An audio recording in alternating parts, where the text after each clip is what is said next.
Mabuosin po ang lagnat. Kapre natin itong si Japik. Praise God, dapat siya magsambal sa Panginoon. Praise the Lord. Meron po mga prayer request na ang pag-pray natin. Praise God sa Panginoon. Hallelujah. At ang ating pong paksa ngayon ay mystery. At sabi po sa Banal na Kasulatan natin babasahin po.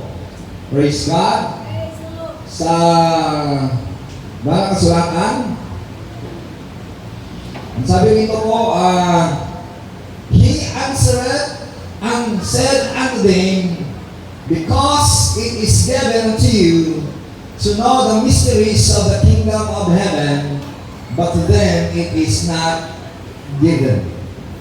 Praise God. Purihin ang Panginoon. Ang sabi po sa Tagalog, ay sumagot siya at pinagkaloob sa inyo ang karapatang maunawaan ang hiwaga tungkol sa kaharian ng langit. Ngunit hindi ito ipinagkaloob sa kanila. Ay po ay manalangin sa Panginoon. Mapagpalang Ama, Panginoon Diyos na himala, ikaw po Panginoon ang siyang mabigay po Panginoon ng bendisyon po Panginoon sa tanghali pong ito. Igawan mo, Panginoon, ang bendisyon sa bisita. Panginoon, ngayon ay si Ani Remotor Raramo, Panginoon, na ganun rin ang hiling ni Japik po kayo ng lagrimas, mga sakit karamdaman sa ubo, sipo na lagnat. Ganawa ko siya magsamba sa iyo, patawarin mo sa kanya mga kakulangan pagkarali na hindi na ko nakapagsamba itong kalalawang ito. Ikaw po kayo nagsabi, Panginoon, you inhabits the presence of His people. Ikaw nanahan sa mga pagpupuri ng iyong mga anak ko, Panginoon Lord. Kaya amin pong sinasaway ang mga sakit at karamdaman man, ang mga visit man, o ano mga visit, mga salot man, ano mga likha ng demonyo, Diablo, amin pong pinatili ang sinasaway ako sa impyerno by the blood of Jesus, by the power of the Holy Ghost fire. Thank you, Lord, for your blood. Thank you, Lord, for healing and deliverance and miracle. Oh God, hallelujah. Bless everyone that are here, oh Panginoon. Let your kind of glory dwell upon this place. In the name of the Lord Jesus Christ. In the name of the Lord Jesus Christ, we pray. Hallelujah. Purihin ka po, Panginoon. Luwalapin ka po, Panginoon Ama. In Jesus' name, in Jesus' name. Amen and amen. You may be seated. Purihin ang Panginoon. Hallelujah, hallelujah. Binabalik kayo sa pangalan ng Panginoon Jesus, sa kanyang banal na presensya. Salamat sa Panginoon. Salamat po sa inyong banal na presensya na nalito po kayo. God still working to us. God still a miracle worker. If we will believe, if we will obey, there is power in the name of the Lord Jesus Christ. Our topic today is mystery. Mystery. So, ang mystery ay mahiwaga sa mga hindi pinagkalooban ng ating Panginoon. Sabi sa Ingles, He answered and said unto them, because it is given to you to know the mysteries of the kingdom of heaven, but to them it is not given. Narito sa mga hindi pinagkalooban ng kaunawaan, hindi maunawaan ang hiwaga ng kaharian ng langit. Ngunit sa mga pinagkalooban ng Panginoon, sa mga ililigtas ng Panginoon, sa mga anak ng Diyos, pinapahagi ang hiwaga ng ating Panginoon. Ang hiwaga ng Panginoon, ipinapahayag sa kaniyang mga lingkod po. Praise God. Dahil ipinapahayag ng Panginoon ang kanyang mga salita sa kanyang mga alagad. Dahil sabi sa mga kasulatan, sa Ephesians chapter 2 verse 20, we are founded from the apostles and the prophets that Jesus Christ is the chief cornerstone. Itinatag tayo sa mga propeta at sa mga apostoles na ang Panginoon na siya ang ating bato sa panulok. So, ipinapahayag ng Panginoon ang misteryo sa kanyang mga alagad. So, ang kahulugan ng misteryo o mysteries. And the Greek word mysteries or misteryo ay mysterium sa Greek word, meaning a matter of the knowledge of which initiation is necessary. Ang mga bagay na kaalaman at ibinabahagi na ito'y kailangan. But, for revelation, ito ay mga kapahayagan, a concealed power of principle at sikretong kapangyarihan at prinsipyo, and also of a symbol, ito yung mga simbolo, the secret counsel which given God is dealing with the righteous. Ang mga sikretong kapahayagan ay ang gobyerno ng Diyos ikanyang ipinapahayag doon sa mga matuwid, but which are hidden from ungodly and men. Ito ay naitago sa mga hindi makadiyos at sa mga tao, but plain to the godly. Subalit, ito ay malinaw sa mga makadiyos, malinaw sa mga matuwid, malinaw sa mga anak ng Diyos. Ipinapahayag niya ang mga sikretong mga bagay ng ating Panginoon. Praise God. So, ang mga sikretong bagay, ipinapahayag ng Panginoon. Dahil sinabi sa Amos chapter 3 verse 7, there's nothing hard unto the Lord, but He will reveal His secret, His servant, the prophet. Walang bagay na mahirap sa Panginoon, ipinapahayag niya ito sa kaniyang lingkod, sa kaniyang mga propeta, para po magiging babala po sa kaniyang mga anak. So, salamat sa Panginoon, kailangan tayo ay magiging alerto po sa mga salita ng ating Panginoon na ating pong napakinggan, na ating pong pinakitunguhan, dahil ang salita ng Panginoon ay mabisa, maala sa magkabila ng talim, tumatago sa kaluluwa at espiritu, at nakakanto sa iyong mga pag-iisip at sa iyong puso. So, ang mga sikretong bagay, sabi sa Deuteronomy chapter 29, verse 29, the secret things belong unto the Lord our God. Ang mga bagay na lihim, may mga bagay na para lamang sa Diyos. Ang mga bagay. But those things which are revealed belong unto us. Ang mga bagay na nahayag ay para po sa kanyang mga anak, unto all children, sa kanyang mga anak-anakan, forever, hanggang sa walang hanggan. For what purpose? That we may do all the words of this commandment. Upang maganap natin ang kanyang mga salita, ang kanyang mga utusan. Kaya kung ano mga bagay pinapahayag ng Panginoon ay para po sa kanyang mga anak, para po sa atin, na atin dapat sundin, ating gaganapin upang maging matuwid, upang maging ayos po tayo sa harapan ng Panginoon, upang maging sakdal po tayo sa harapan ng ating Panginoon. Hindi po rin natin ang ating Panginoon. Hallelujah! Yan po ang lahat po ng ating Panginoon. So, ang mga bagay na naitago sa Panginoon ay lihim sa mga hindi po mga anak niya. So, ang mga lihim, kaya nabigay siya ng mga talinghaga para po sa mga anak ay pinapahayag sa kanya. Ngunit sa mga hindi anak, hindi po naintindihan ng mga talinghaga. What is the parables? As the parables is an heavenly, there is an heavenly meaning. An earthly story, but there is a heavenly meaning. Ang parable o talinghaga. May talinghaga po ng nagasik. Ang talinghaga ng nagasik ay nasikan ng salita ng Panginoon no, sa tabi ng kalsada, nalaglag, pinupaan ng ibon. Ibig sabihin, naalis ka na.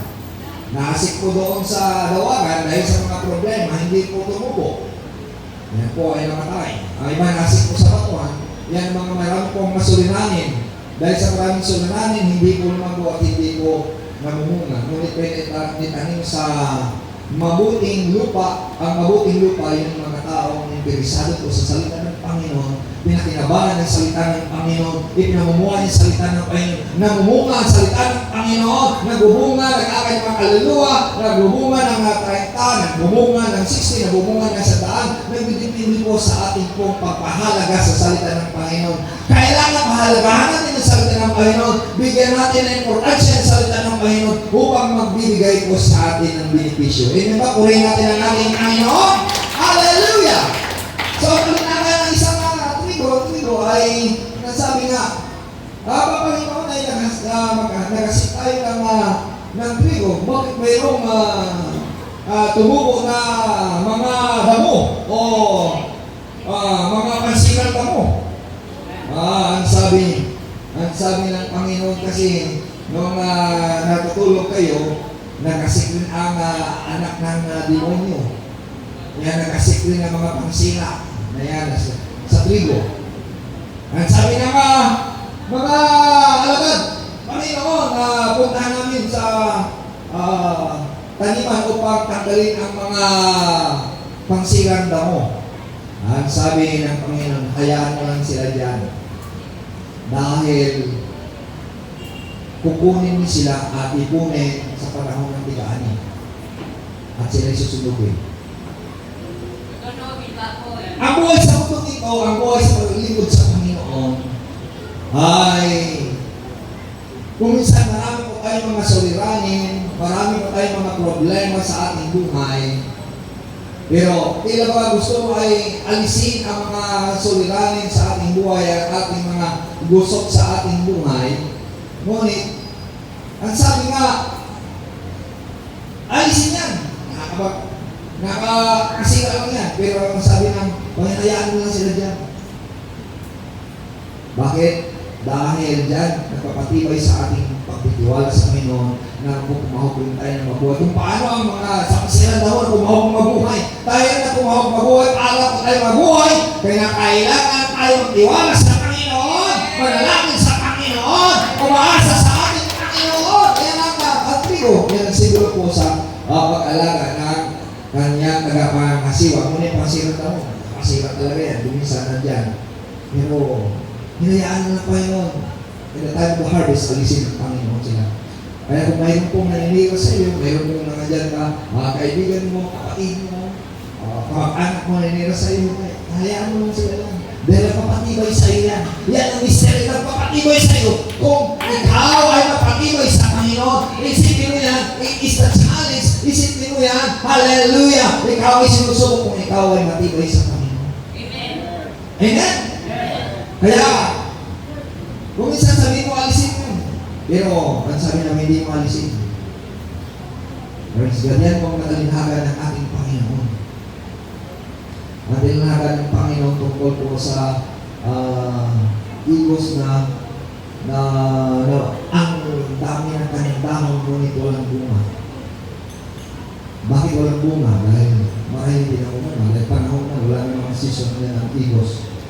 Ngunit kapag wala akong bunga, dahil nalis, kaya nasabi sa mga chapter 6, verse 8 na kapag ang puno na hindi namumunga, ang palakol ay nakamba na sa ugat para pumutuloy. Kaya kinakailangan ay magbubunga. Ora po tayo, hallelujah, pakinabang po sa Panginoon ay may magbubunga na mabuting bunga. Hallelujah, mag-akay na kaluluwa sa Panginoon. Anong bunga? Ang bunga ng Espiritu ng Panginoon is love, joy, peace, long-suffering, gentleness, goodness, faith, meekness, and temperance. Kaya kinakailangan magbubunga tayo ng mabuting bunga sa Panginoon, ang bunga ng Espiritu ng Panginoon. Praise God.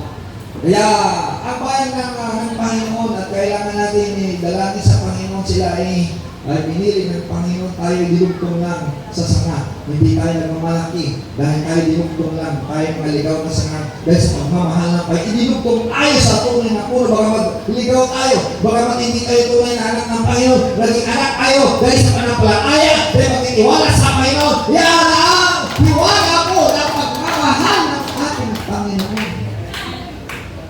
In Isaiah 49:6, and he said, it is a light thing that thou shouldest be my servant to raise up the tribe of Jacob. So, ang liwanag sa likod ng Panginoon na tribo ng Jacob, dito ang Israel.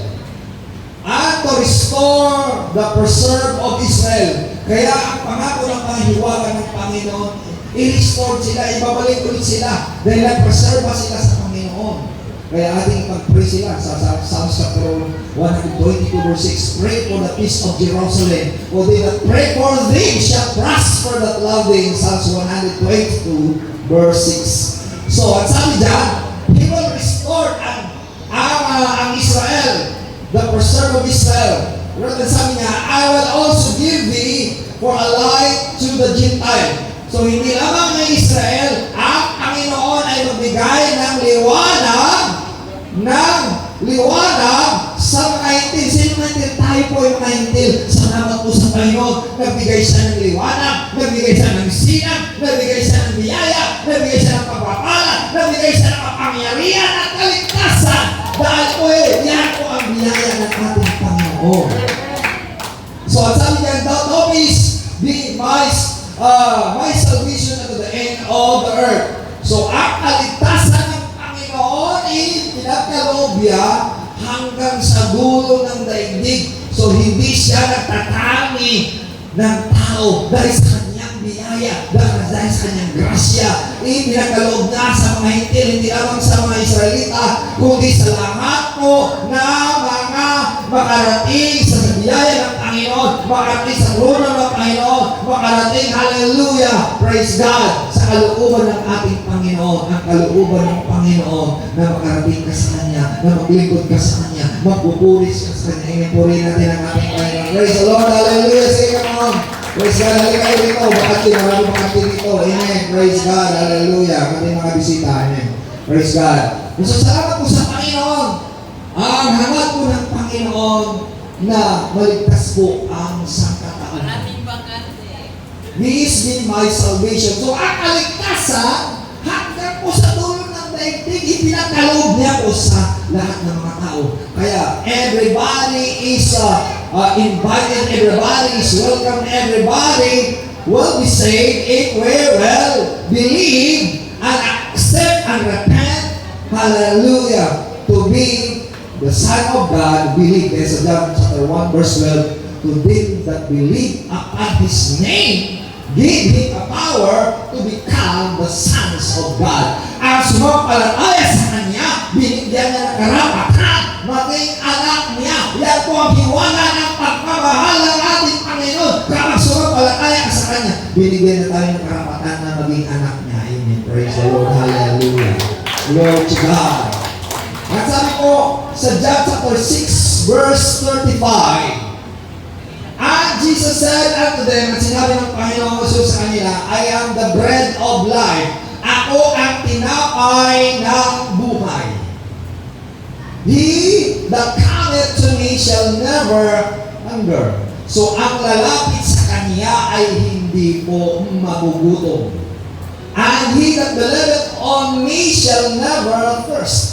So, hindi lang magugutom, hindi ka mauhaw. Kaya nga, huwag ka mag-atubili. Huwag tayong maghinayang paglapit sa Panginoon, pagsama sa Panginoon, dahil hindi niya tayo pabayaan. Hindi ka magugutom, na hindi ka mauhaw. Kaya kapag lalapit sa Panginoon, hindi ka niya pabayaan, na wala kang makakain. Mayroon kang makakain, mayroon kang mainom, dahil ang Panginoon, siya ang buhay na tinapay sa ating buhay. Kaya huwag tayong magsawa na lumapit sa ating iwanan ng pagmamahal at biyaya ng ating Panginoon. Amen ba? Hallelujah! Hallelujah! Glory to God.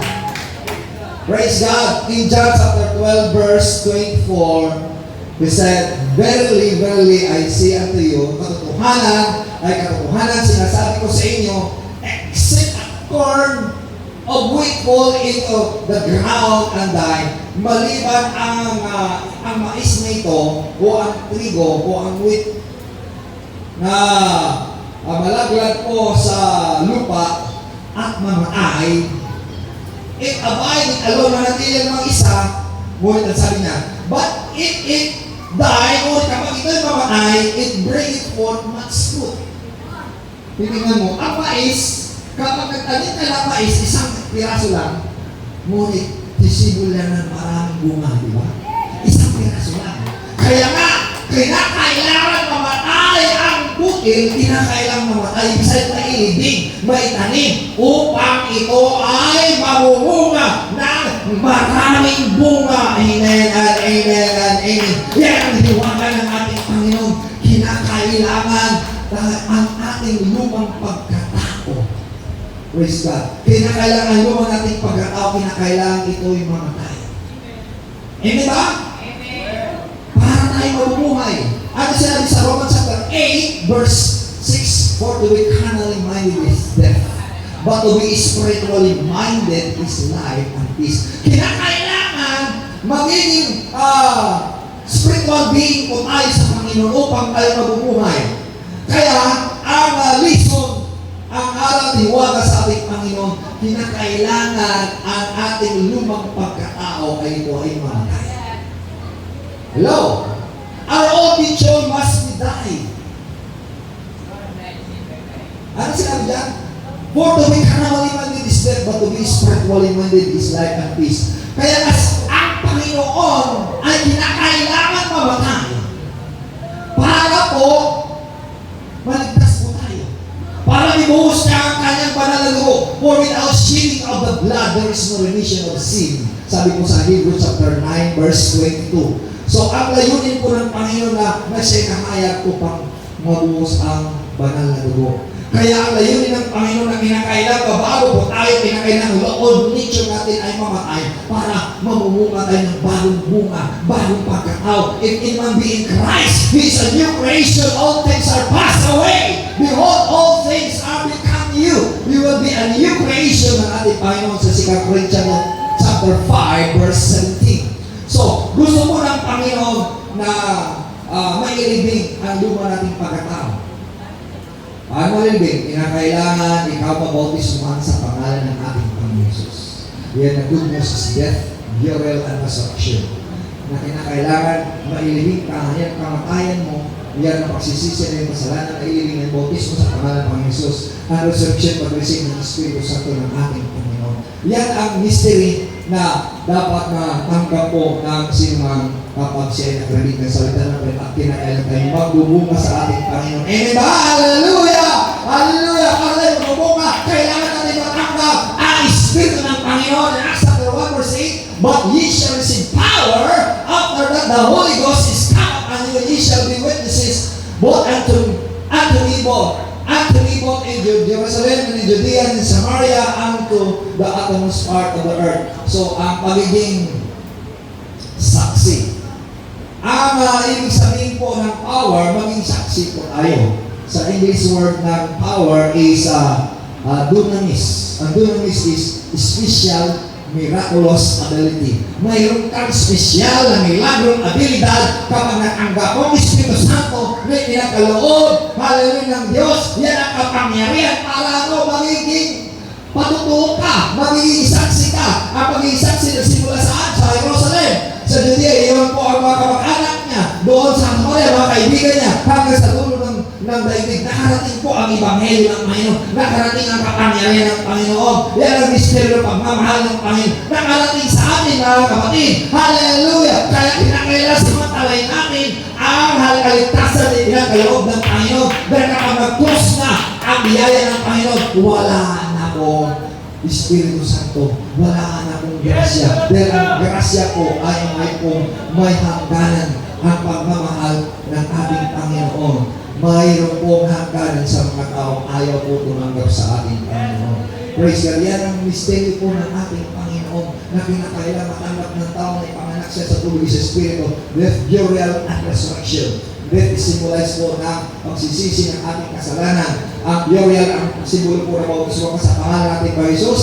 At ang Espiritu Santo, yung pagtanggap ng Espiritu Santo, yung pag-resurrection po. Kung wala po Espiritu ng Panginoon, hindi po tayo mabago, hindi po tayo makapamuhay ng kabanalan at kaayusan at katuwiran sa ating Panginoon. Yan ang misteryo po ng salita ng Panginoon. Kung marami pong mga salita na parang hindi mo mainunahan, maraming salita na parang mahirap po intindihin, mahirap po ganapin, mahirap po isasagawa. Ngunit po walang mahirap sa ating Panginoon kapag tayo po, hallelujah, magtitiwala sa Panginoon. For with God, all things are possible. Sa Diyos ay lahat ay posible kung tayo magtitiwala sa ating Panginoon. Amen. Hallelujah!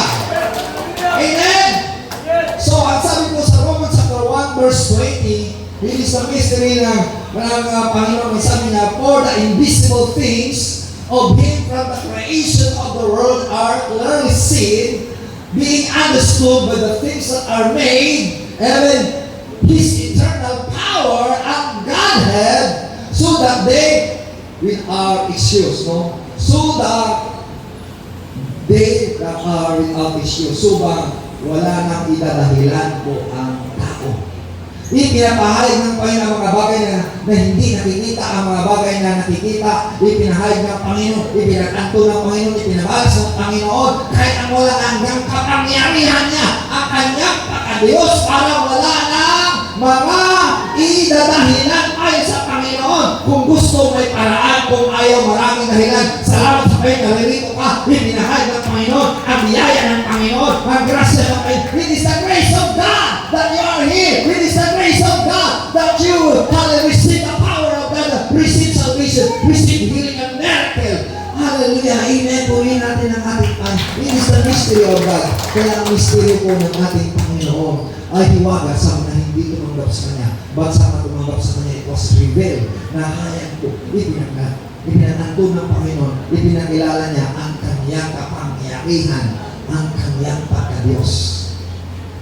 In Romans chapter 11, verse 25, He said, "For I would not, brethren, that ye should be ignorant of this mystery."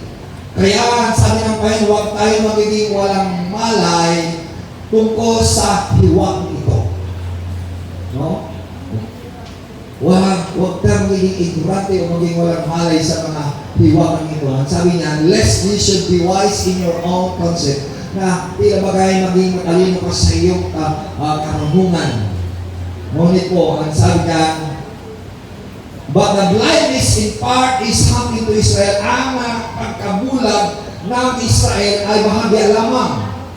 And the fullness of the Gentile be come in, hanggang mapuno na ang mga hintil. What is the mystery of this? Kaya it is the mystery. The fullness of the Gentile, it is the mystery. And the blindness of Israel, it is the mystery. But it was revealed, pinahayag ng Panginoon, ang pagkabulag ng Israel, bahagya lamang. Hallelujah! Dahil darating ang panahon, maligtasan sila. Kapag mapuno na ang mga hintil, kailan mapuno ang mga hintil? Kapag tumanggap na ang mga tinawag ng Panginoon. Hallelujah! Nagpabautismo na sila. May panganak na sa hallelujah sa pangalan ng ating Panginoon. Kaya ang mga tatanggap sa Kanya, magpabautismo, ay tanggapin mo, hallelujah, kaligtasan, ang hiwaga ng Panginoon, ang biyaya ng Panginoon, ang kapangyarihan ng Panginoon, ang milagro ng Panginoon. Hallelujah! Dahil po yan po pagkakataon. The fullness of the Gentile will come in. Kailan po? Kapag mapuno na ang mga hintil, kapag narating na sila. Hindi ba sinabi sa Matthew chapter 24, verse 14, "And this gospel, the kingdom, shall be preached throughout the world, and the end shall come." Ang kaharian, hallelujah, ng langit, ang ebanghelyo ng ating Panginoon, ipangaral sa lahat na sa katauhan, ipangaral sa lahat ng mga tao, at darating ang wakas. Itong darating ang wakas, the fullness of the Gentile, we are waiting for the rapture. Tayo naghintay sa pagbalik ng ating Panginoon, sa mag-isa-isang mga tao, sa pagdating ng ating Panginoon. Kaya po ang mga hintil ay kinakailangan makarinig ng salita ng Panginoon, maabot sila sa ebanghelyo ng Panginoon. Huwag natin ipaninayang na ibahagi ng salita ng Panginoon. Salamat sa Panginoon, tumanggap ka. Salamat sa Panginoon, nabuksan ang iyong kaunawaan. Dahil yan po ang hiwaga ng Panginoon. Yan po ang grasya ng Panginoon. Yan po ang pagmamahal ng Panginoon. Kaya malapit na mapuno po ang mga hintil. Kaya nga, kailangan maabot natin ang hindi natin maabot. Kaya ngayon na parang naroon po sa social media, parang ang nakasiradong pintuan, siradong gate, siradong bahay, marating sila sa mamagitan ng mga social media para kung makarating sila sa salita ng Panginoon, makarating sa biyaya ng Panginoon, makarating sila sa trono ng biyaya ng ating Panginoon, kaya makarating sila ng ebanghelyo ng ating Panginoon. Hallelujah! At darating ang wakas, yan po, hiwaga ng ating Panginoon. Amen! Hallelujah! Hallelujah! Praise God! Next one, sabi sa Ephesians chapter 1 verse 9. "Having made known unto us the mystery of His will," na malalaman natin ang hiwaga ng Kanyang kalooban. Mayroong hiwaga ang kalooban ng Diyos. Anong hiwaga niya? According to His good pleasure, which He hath purpose in Himself. So, ang hiwaga ng kanyang kalooban upang maganap ang kanyang kalooban according to His good pleasure. Ibig sabihin, sa kanyang mabuting kapasyahan. Praise God. At ang pasya ng Panginoon, ang layunin ng Panginoon sa kanya kong sarili. At kailangan ng kalooban ng Panginoon ang maganap, hindi ang ating kalooban. It is the mystery of God. So, ang kalooban ng Panginoon iparating ko sa akin para pumaligtas tayo. Kung hindi nyo sabi sa Philippians chapter 2, verse 12 and 13, at sa 14, nasabi niya, work out your own salvation with fear and trembling. Yan ang mystery ng ating Panginoon. Pagsumikapan natin ang ating kaligtasan na mayroong pagkatakot at panginig. Matakot ka sa Diyos. Manginig ka sa Diyos dahil siya ang hukom sa iyo. Sa verse 13, nasabi niya, it is the good pleasure of God that worketh in us. Iyon ay kabutihan ng Diyos at kumikilos at gumagawa sa akin. Kapag lalapit ay sa Panginoon, ang Diyos ang kikilos. Bagamat mahirap po na mga tanto maunawaan, mahirap na maganap. Ngunit kapag lumapit ay sa Panginoon, tutulungan ang Panginoon. Dahil ang Diyos ang siyang gagawa nito. It is the word of God. It is the pleasure of God to do it. Ayun ang kalooban ng Panginoon na siyang gagawa nito. At ang sabi sa verse 14, do all things without murmuring and disputing. Ano bang mga bagay ang mahirap? Huwag kang magreklamo. Magpasalamat ka sa Panginoon. It is the will of God. It is the mystery of God that you will not complain. That you will not murmur to the Lord, but always give thanks to the Lord. Amen. Puri natin ang ating Panginoon. Amen. Yan po ang kalooban ng Panginoon. Don't murmur and complain to the Lord, but always give thanks. Sabi sa 1 Thessalonians chapter 5, verse 18, and everything give thanks. What is the will of God in Christ Jesus concerning you? In Ephesians chapter 3, verse 9, there is the mystery of fellowship. Yan ang mystery ng fellowship. And to make all men see what is the fellowship of the mystery. Ang lahat ng mga tao makakita ng misteryo ng kaniyang fellowship sa ating, ang misteryo ng ating pagtitipon. Ang ating pagsamba sa Panginoon, tila misteryo po, which from the beginning of the world have been hid in God who created all things by Jesus Christ. Ang misteryo ng fellowship tila bagay na itago sa Diyos na nilalang mula pa nilalang na mga bagay, praise God, sa pamagitan ng Panginoon. So, the fellowship is a mystery to those who are not interested. So, mahalaga po ang fellowship. Everybody say fellowship. Kapag naray ka palagi sa fellowship ng kayo, God will bless us. Because there is a blessing of the mystery. Praise God. Hallelujah. There is a blessing in the mystery. Kaya gusto po ng ating Panginoon kaya to have a fellowship. Kaya sa Hebrews 10 verse 5, not forbidding ourselves together with some is, but exhorting one another as the day approaching. Huwag natin kalimutan ang fellowship. Dahil yan malapit na dating ang ating Panginoon. The mystery of the fellowship is to have, to attend, to go with Him, to unite with Him. Kaya gusto ka Panginoon, lumapit ka sa Kanya, makiisa ka sa Kanya. Hallelujah! Makisang-ayon ka sa Kanya. Yan ang mystery upang po, hallelujah, maliwalagan mo ang katotohanan, ang biyaya ko ng ating Panginoon. Kaya huwag natin kaligtanan ang fellowship natin. Amen. Purihin natin ang Panginoon. Kapag nanatili ka sa fellowship, there is strength, there is blessing, there is power, there is salvation. But if you will not attend the fellowship, you always in a drive. Lagi pa ang tuyo ka. You are not interested. Kaya po yan ang mystery ng fellowship. Kapag nandiyan ka palagi sa fellowship, you are always alive. Buhay ka palagi. Yan ang mystery ng Panginoon that God will set His blessing to everyone who attend the fellowship. And po, mystery po. Another mystery po. In Colossians chapter 1 verse 27, to whom God will make known what is in the riches of the glory of His mystery. Pansinin natin. Na malalaman ang kanyang kayamanan, ang kanyang kalwalatian ng misteryo. Misteryo po. Ang misteryo? Among the Gentiles which is Christ in you, the hope of glory. What is the mystery? The mystery of, hallelujah, glory of God among the Gentiles. Ang misteryo po sa mga kalwalatian ng ating Panginoon, sa mga tumanggap sa Panginoon, sa mga hintil.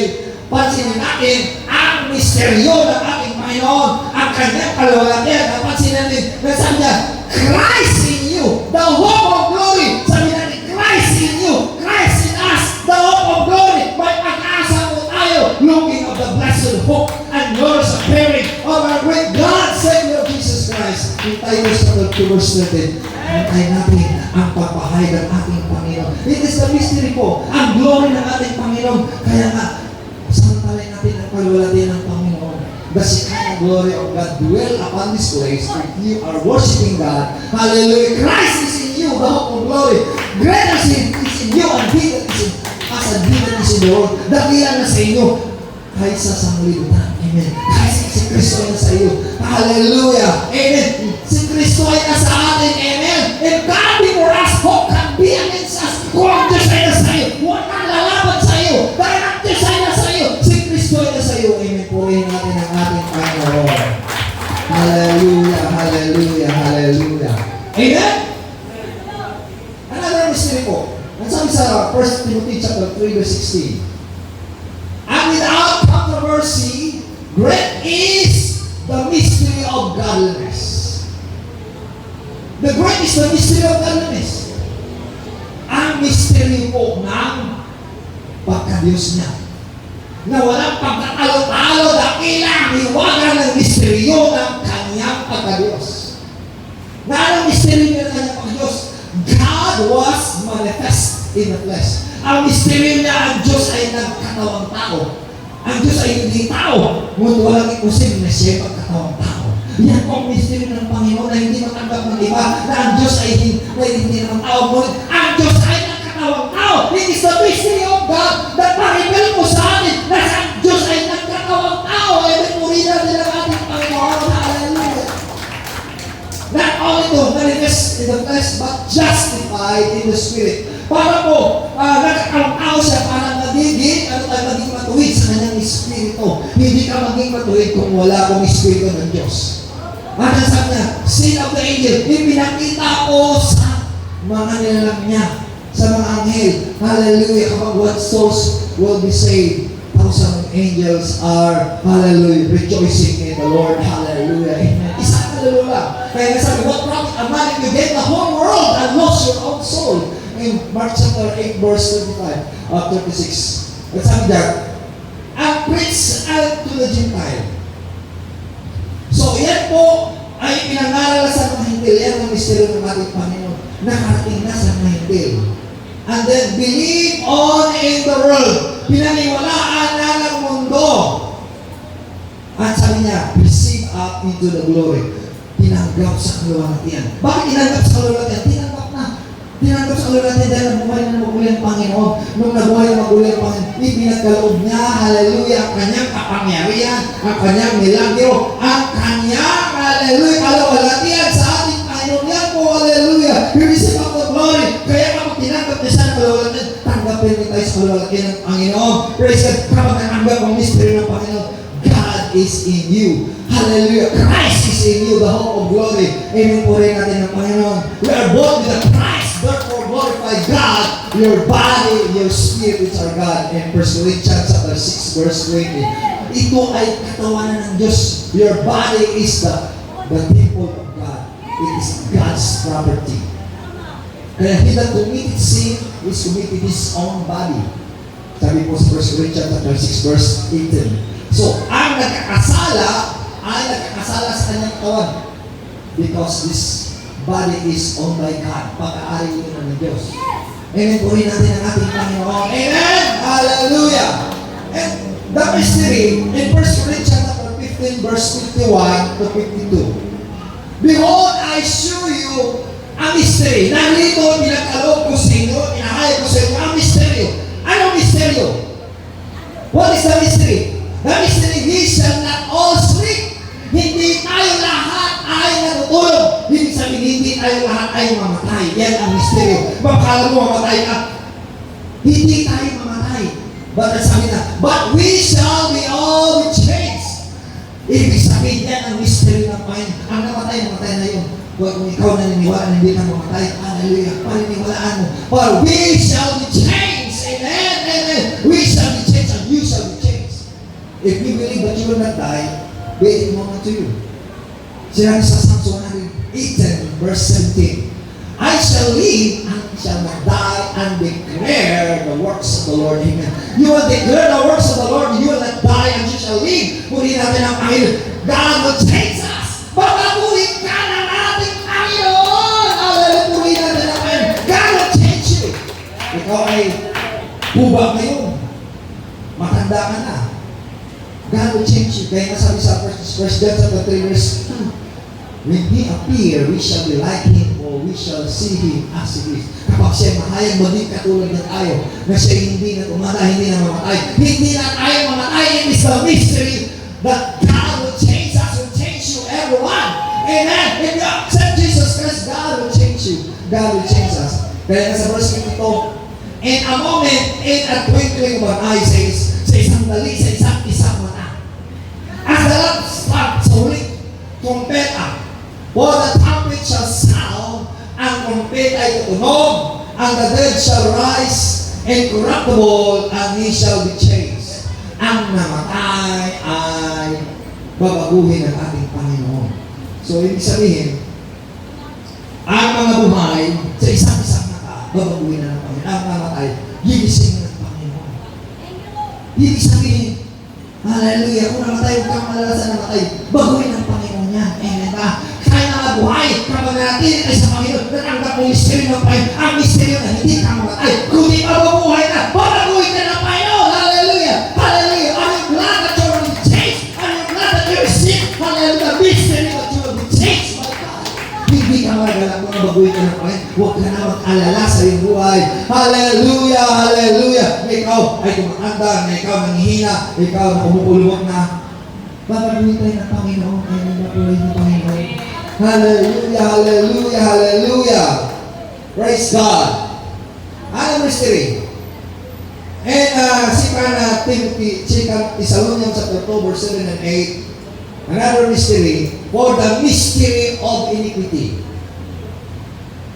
Another mystery. Ang misteryo ng kasamaan. Don't already work. So ang misteryo ng kasamaan, kumikilos na ngayon. Have you heard? Napakinggan mo, ang misteryo ng kasamaan, kumikilos na ngayon. No. Only He who now will live until He taken out of the way. So ang misteryo ng kasamaan, kumikilos na ngayon. Ngunit, mayroong pumipigil sa kanila, liban na ito'y alisin. Sino ang pumipigil sa misteryo ng kasamaan? Si Antichrist ay kumikilos na. Amen. Maraming tumanggap na ng Marco Chico. Tumanggap na ng kanyang mga pamaraan.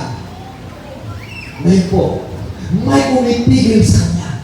Sino pumipigil sa kanya?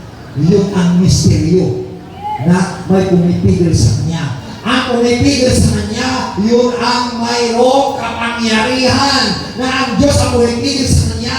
Ang hallelujah, ang mga hallelujah, mga anak ng Diyos, the Christ in you, the hope of glory, na ang Kristo, ang Diyos ay nasa atin, hallelujah, ay pumipigil upang hindi siya magtatagumpay sa mundo ito.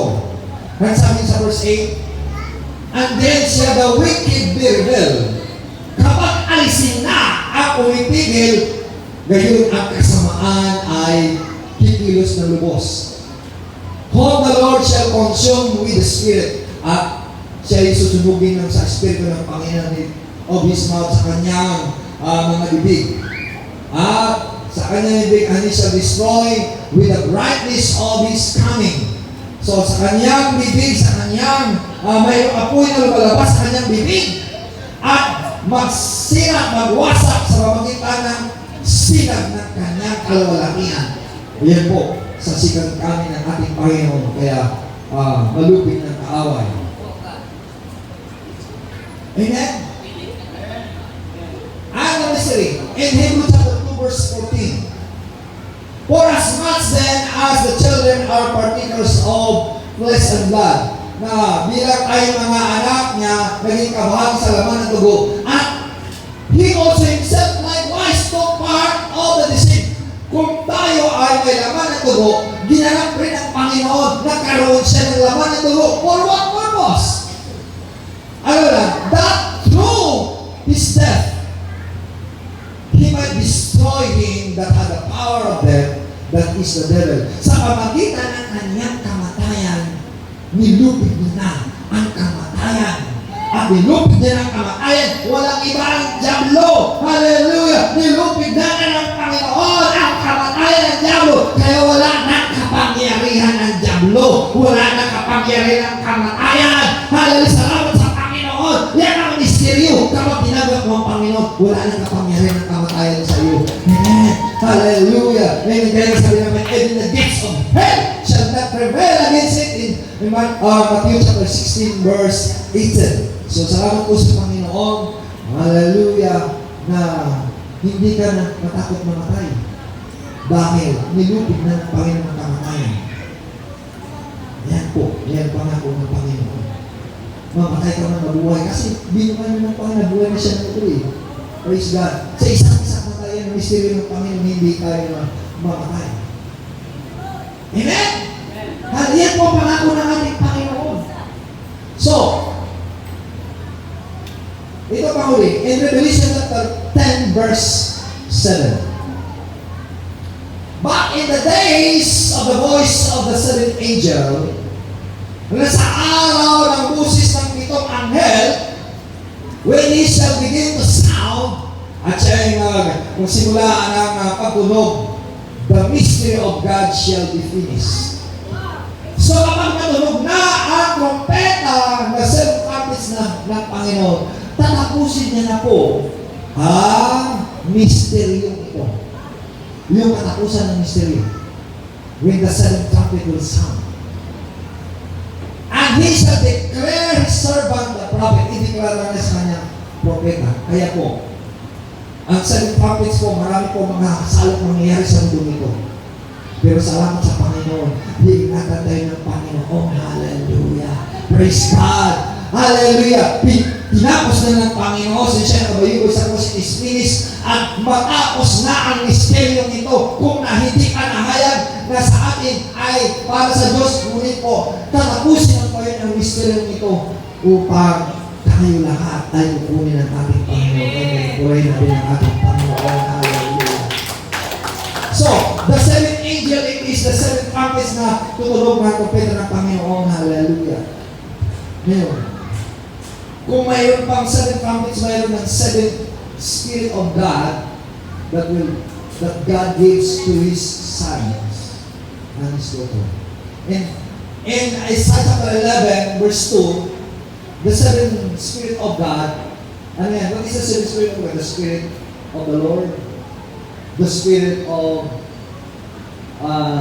might, the Spirit of understanding, the Spirit of counsel, the Spirit of understanding, the Spirit of knowledge, and the Spirit of fear of the Lord. Yan po ang seven Spirit ng Panginoon.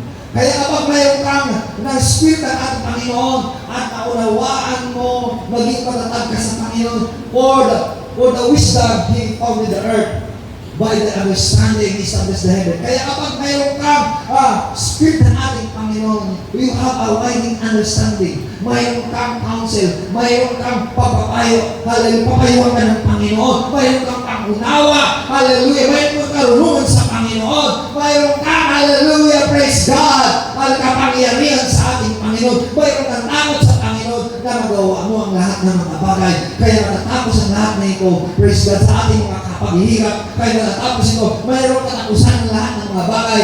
And the end of this matter, kaya na sinabi sa Ecclesiastes chapter 12, verse 13 and 14, Here, the conclusion of this matter is fear God and keep His commandments. That is the whole duty of man.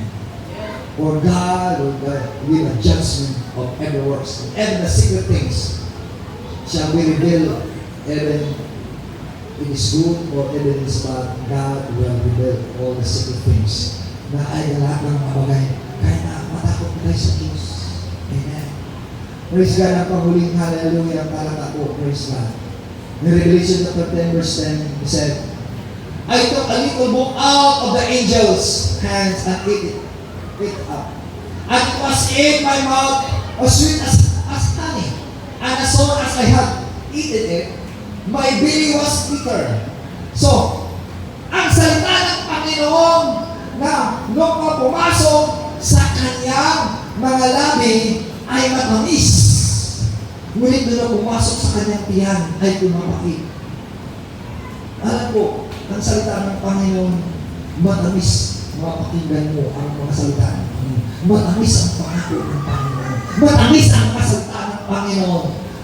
Ngunit, kapag nanamnam mo na, dumarating ang mga hirap at pait.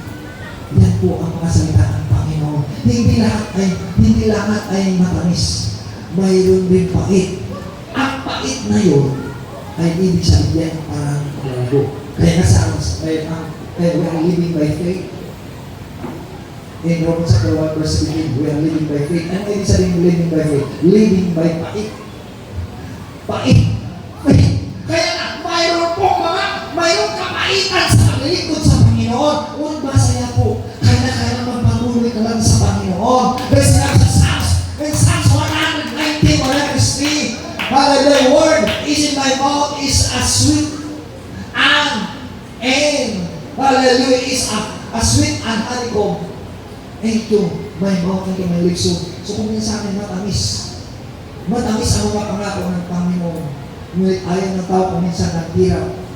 Tandaan mo, kapag may hirap, mayroong sarap. Diba?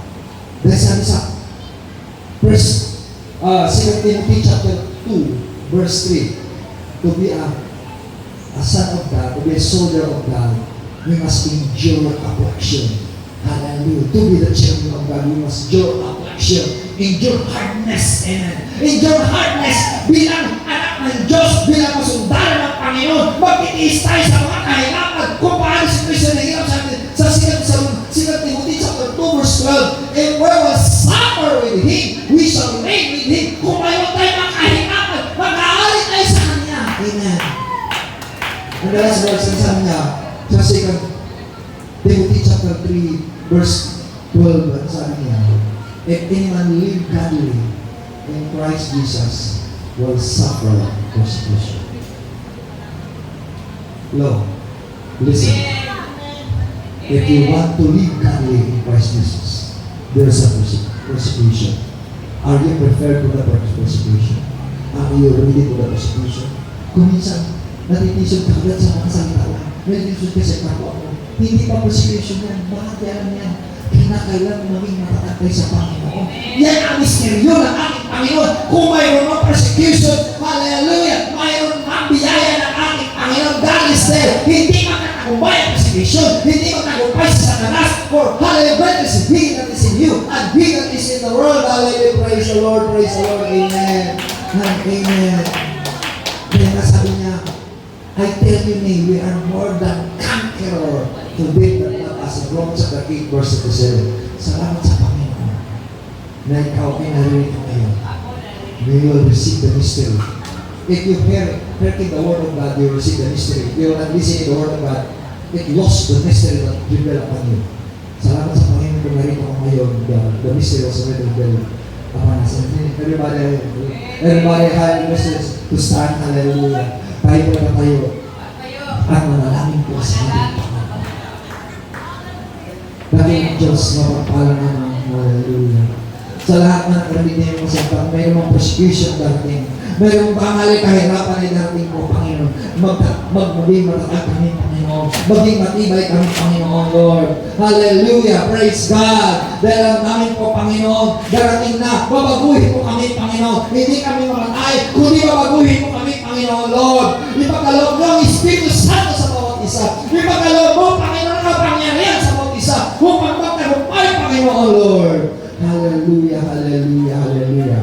Hallelujah, tayo lumapit sa ating Panginoon. Praise God.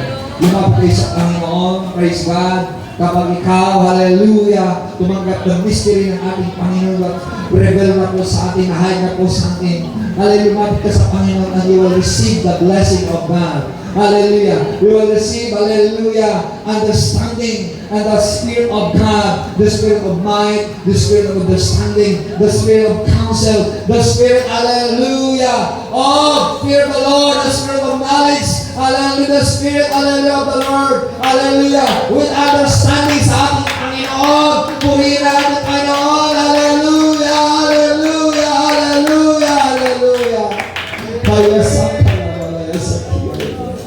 purihin ng Panginoon, Lord. Purihin ka po, Panginoon, Lord. Maging matatag kami, Panginoon. Kung mayroong darating na mga kahirapan, kung mayroong darating man mga pag-uusip, Panginoon, maging matatag ang iyong mga anak, Panginoon, na huwag mag-ingat po, Panginoon, to enter to the kingdom, well, Pasko and Revelation in Matthew chapter 24, verse 22, Panginoon. There is great revelation that happened if we will not short in the days, and in the very elect will be the same. Panginoon, huwag kami malinlang po, Panginoon. Hindi lahat ay kasiyahan. Kung minsan dumating kasiyahan sa aming pong mga labi, Panginoon, muli kapag dumating sa aming pong tiyan, sa aming pagkatao, mayroong mga kahirapan, mayroong mga kabaitan, mayroong mga pinapigatihan. Magala kami, Panginoon, hallelujah. Magala kami, Panginoon, Lord. But there is, hallelujah, salvation. There is, hallelujah, grace, hallelujah. Overflowing grace, overflowing power to everyone po, Panginoon. Salamat po, Panginoon. Bless everyone, O Panginoon. Receive the Holy Ghost. Receive the grace of God. Receive the power of God. Receive the anointing of God in the name of Jesus. In the name of Jesus. Sige, hallelujah. Let's pray to the Lord. Pray to the Lord at iyong Diyos na pagpala Ama. Ipagkaloob mo, Panginoon, na kagalingan kay Jumar Almudira, Panginoon. By the blood of Jesus. By the blood of Jesus. Again, pray to the Lord. Pray to the Lord. Hallelujah. There is something, hallelujah, happy upon us. There is something, hallelujah, happy upon us. There is blessing upon us. There is anointing, hallelujah, is a kind of glory well upon this place. Receive the Holy Ghost and fire. Receive the Holy Ghost and fire. Receive the blessing, hallelujah, the aura of God. The hallelujah, kind of glory of God well upon us. The unspeakable, full of joy, hallelujah, in the name of the Lord Jesus Christ. Again, pray to the Lord, pray to the Lord, amen. Hallelujah, hallelujah, hallelujah, pray to the Lord. Amen and amen and amen and amen. Praise God, hallelujah, hallelujah, hallelujah, hallelujah, hallelujah. Praise God, praise the Lord, amen.